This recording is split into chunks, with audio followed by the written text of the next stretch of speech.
পিঠেগুলো দেখুন কত সুন্দর করে ফুলেছে পিঠেগুলো, আর এতটা নরম আর তুলতুলে কি বলবো। আপনারা এভাবে অবশ্যই একবার বাড়িতে বানিয়ে দেখবেন, অনেক ভালো লাগবে। দেখুন কত সুন্দর লাগছে, আর খেতেও কিন্তু অনেক দারুণ। নমস্কার বন্ধুরা, আজকে আমি বানাবো রাতের বেঁচে যাওয়া ভাত দিয়ে দারুণ সুন্দর একটা পুলি পিঠে। এক এক সময় আমরা যতই মাপ মতো চাল দিই না কেন, ভাত কিন্তু থেকে যায়। সে ভাতগুলো না ফেলে দিয়ে আপনারা কিন্তু এরকম একটা দারুণ সুন্দর পুলি পিঠে বানিয়ে খেয়ে দেখতে পারেন। পিঠেটা একদম নরম আর তুলতুলে হয়। তো পুরো ভিডিওটা না টেনে পুরোটা দেখার অনুরোধ রইল। এইখানে দেখুন আমি কিছুটা ভাত নিয়ে নিয়েছি। এবার আমি ভাতগুলোকে একটু শিলনোড়ার মধ্যে বেটে নেব। আপনারা চাইলে কিন্তু মিক্সিতেও বেটে নিতে পারেন ভাতটা, আবার শিলনোড়াতেও বেটে নিতে পারেন, যেহেতু ভাত খুব একটা বাটতে অসুবিধা হয় না শিলনোড়াতে।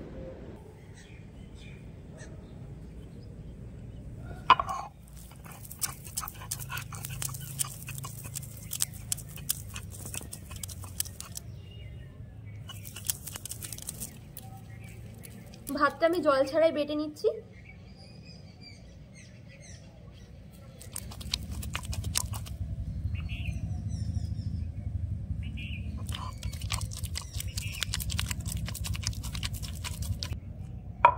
সব ভাতগুলো আমি মিহি করে বেটে নিয়েছি।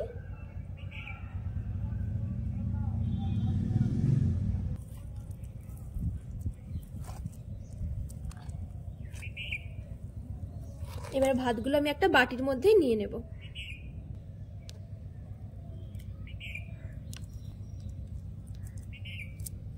দেখুন আমি কিন্তু খুব সুন্দর একটা মিহি করে বেটে নিয়েছি। এরকমই কিন্তু মিহি করে বেটে নিতে হবে, কোনো কিন্তু দানা দানা নেই।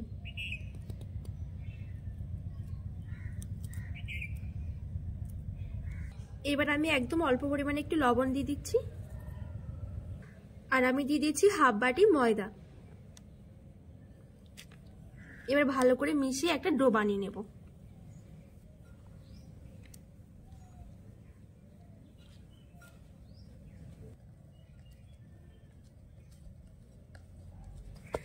খুব সুন্দর করে আমি ডোটা মেখে নিয়েছি। এবার আমি ঢাকা দিয়ে 10 মিনিটের জন্য রেখে দেব। এবার আমি কড়াই বসিয়ে একটা পুর বানিয়ে নেব। আর পুরের জন্য নিয়েছি আমি নারকেল। এখানে একটা নারকেল আমি কুড়িয়ে রেখে দিয়েছিলাম, সেই নারকেলটা দিয়ে দিচ্ছি।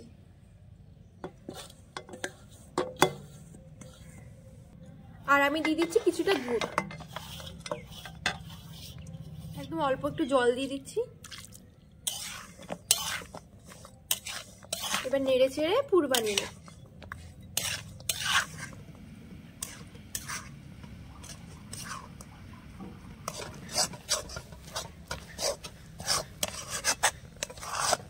নারকেলের পুরটা আমার হয়ে গেছে, এবার আমি নামিয়ে নেব। এদিকে কিন্তু 10 মিনিটের মতন হয়ে গেছে, আমি ডোটা মেখে রেখেছি। এবার আমি ডোটাকে দুটো ভাগ বানিয়ে নেব।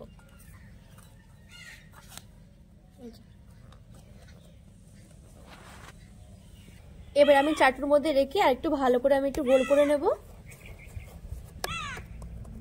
এবার উপর থেকে ময়দা দিয়ে রুটির মতন করে বেলে নেব।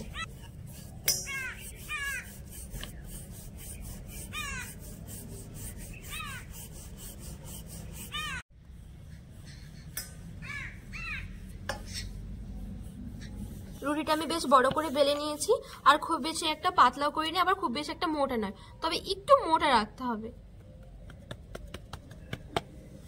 এবার আমি একটা গ্লাস দিয়ে এরকম ছোট ছোট করে কেটে নেব, তাহলে পরে সব পিঠেগুলো কিন্তু সমান মাপের হবে।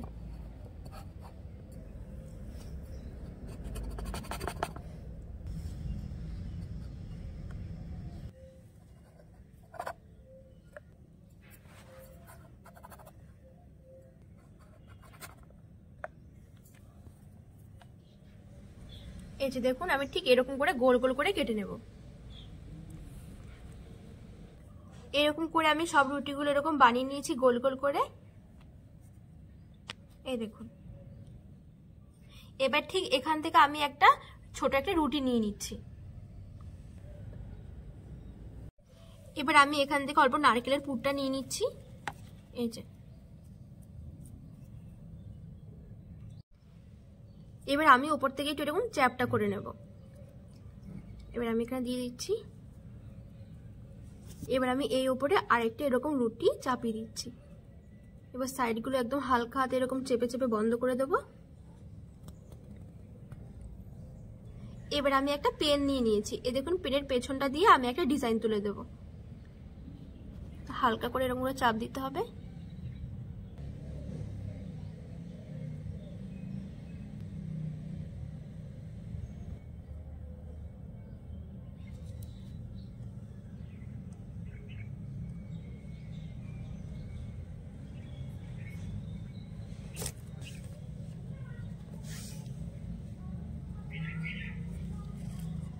এবার একটা ছুরি নিয়ে, ছুরি বা চামচ দিয়ে কিন্তু হয়ে যাবে। এবার এই মাঝখানগুলো এরকম একটু ভেতর দিকে চেপে দেব।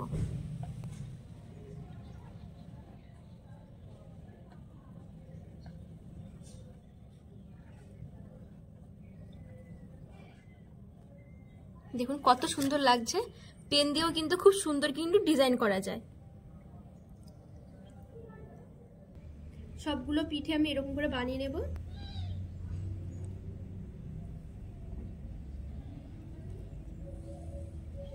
পেন দিয়ে এরকম চেপে চেপে ডিজাইন তুলে দেব। আপনারা চাইলে যে কোনো কিন্তু ডিজাইন করে নিতে পারবেন, তবে এই ডিজাইনটা একদমই সহজ।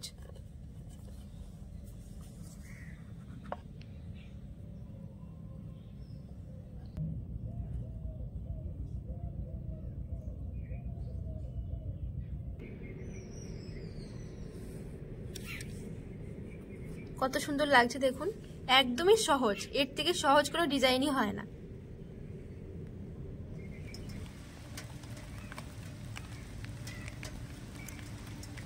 সবগুলো পিঠে আমার বানানো হয়ে গেছে। এবার চলুন আমি পিঠেগুলো ভাপে দেবো। এদিকে কিন্তু পুরো বৃষ্টিও শুরু হয়ে গেছে। এবার চলুন তাড়াতাড়ি করে ভাপে দিই। আমি এখানে কিছুটা গরম জল নিয়ে নিয়েছি। এবার এরকম একটা থালা নিয়ে নিয়েছি, থালাটা বসিয়ে দিলাম।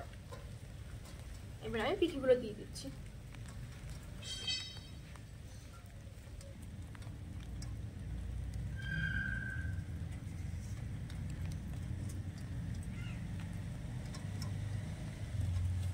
এবার আমি পুরো ঢাকা দিয়ে 10 মিনিটের জন্য রেখে দেব।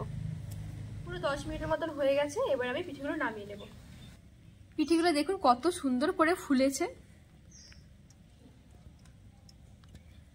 এবার আমি পিঠেগুলো নামিয়ে নেব। কত সুন্দর লাগছে দেখুন পিঠেগুলো, আর এতটা নরম আর তুলতুলে কি বলবো। আপনারা এভাবে অবশ্যই একবার বাড়িতে বানিয়ে দেখবেন, অনেক ভালো লাগবে। দেখুন কত সুন্দর লাগছে, আর খেতেও কিন্তু অনেক দারুণ। অনেক রকমেরই তো পুলি খেয়েছেন, এভাবে একবার ভাত দিয়ে একবার হলেও বানিয়ে খেয়ে দেখবেন, অনেক ভালো লাগবে। তো রেসিপিটি ভালো লাগলে অবশ্যই চ্যানেলটিকে সাবস্ক্রাইব করে পাশে থাকার অনুরোধ রইল।